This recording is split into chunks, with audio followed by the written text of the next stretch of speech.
नमस्कार साथियों, आप सबका स्वागत है हिंदी चयन में। आज हम एक नया टॉपिक पढ़ेंगे, अनेकार्थक शब्द। आज ये थोड़ी क्लास लंबी हो जाए ठीक है, लेकिन ये कॉन्सेप्ट आज हम लोग क्लियर कर लेंगे।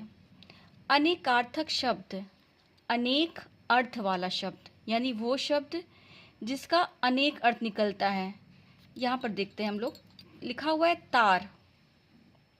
आपने देखा होगा ना कि बोलते नहीं कि तार आया हुआ है, जो संदेश आता है कागज़ में लिख करके, तार, उसको भी हम तार बोलते हैं। बिजली का भी तार होता है। जो चाशनी बनाते हैं तो ऐसे करके जब उठाते हैं तो एक लंबा सा तार लगता है ना। तो देखिए, शब्द एक ही है लेकिन अलग अलग वाक्यों में उसका अलग अलग अर्थ आ रहा है। बात आप समझ रहे हैं? एक शब्द है और उसके अनेक अर्थ निकल रहे हैं। चलिए, आपने जो जो शब्द हम लोग जानते हैं उनके बारे में देखते हैं। कनक, आपने वो पढ़ा होगा, यमक का जो उदाहरण है, कनक कनकते 100 गुनी मादकता दिखाए, या खाए बौराए जग व पाए बौराए। तो इसमें क्या, कनक जो शब्द है इसका क्या मीनिंग निकल रहा था वहाँ पे? एक कनक का मतलब सोना और एक कनक का मतलब धतूरा। शब्द एक है लेकिन इसके अर्थ दो निकल रहे हैं। यहाँ पर देखिए, पानी शब्द, श्लेष का भी एक उदाहरण है, पानी गहना उबरे मोती मानुष चून।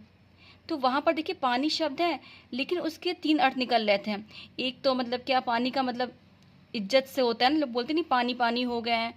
और मोती में क्या, चमक चली जाती, तो कहते मोती का पानी उतर गया है। तो शब्द देखिए एक ही है लेकिन अलग अलग अर्थ, वाक्य में उसका अर्थ अलग अलग जा रहा है। तो आप मेरी बात समझ रहे हैं ना, कि वो शब्द जिनके अनेक अर्थ निकलते हों, और ये जब अगर हमें याद हो जाते हैं तो ये हमारी हेल्प करते हैं, किसमें? पर्यायवाची में भी हेल्प करते हैं।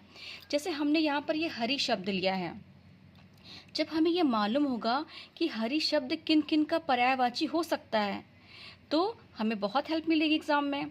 तो आइए हम लोग देखते हैं हरि के कौन कौन से अर्थ होते हैं। विष्णु, सर्प, मेढक, सिंह, घोड़ा, सूर्य, सूर्य को भी हरि कहते हैं, चांद, तोता, वानर, यमराज, हवा, ब्रह्मा, शिव, किरण, कोयल। हरा रंग, हरा रंग तो हरा होता ही है, इसलिए भी उसको हरि कहते हैं। कामदेव, हाथी को भी हरि कहते हैं, आग और पहाड़। और ये सारी जो चीज़ें हैं वो मैंने प्रमाणित बुक से लिया है, तो इसलिए कुछ गलत नहीं होगा। वासुदेव नंदन से मैंने इसको लिया है, ठीक है? तो आपको मेरी बात समझ में आ रही है? अगर हम इन शब्दों को याद कर लेंगे कि इन सब का मीनिंग हरि होता है, तो ये हमारी पर्यायवाची में बहुत हेल्प करेंगे। आइए एक शब्द और देखते हैं, खर।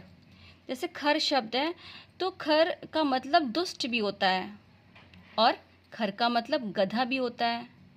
तिनका, जैसे देखा होगा आपने, चारपाई में छोटे छोटे से वो धंस जाते हैं हाथ में, तो लोग बोलते नहीं है कि हाँ वो खर धंस गया है, तो मतलब क्या होता है, वो तिनका ही तो होता है। तो उसको भी हम लोग खर कहते हैं, ठीक है?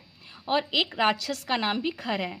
तो इस खर शब्द का अनेक अर्थ है, मतलब जो अनेकार्थक शब्द हम पढ़ रहे हैं ना, तो इस खर शब्द के अनेक अर्थ, दुष्ट, गधा, तिनका, एक राक्षस का नाम, ये सारे अनेक अर्थ निकल रहे हैं ना।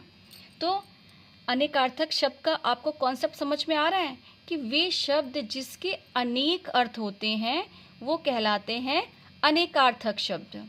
ऐसे क्वेश्चन बन जाएगा कि हरि दे देगा कि हरि का कौन सा अनेकार्थक शब्द नहीं है, वहाँ पर दे दिया विष्णु, सांप, चांद और कोई एक अलग वाला दे देगा। तो आपको ये पता होगा कि हाँ, इन सब का मतलब हरि होता है, तो वो चौथा वाला ऑप्शन गलत होगा, ठीक है? तो आज हमने 2 शब्द लिए हैं, आगे अगली क्लास में हम आगे पढ़ेंगे।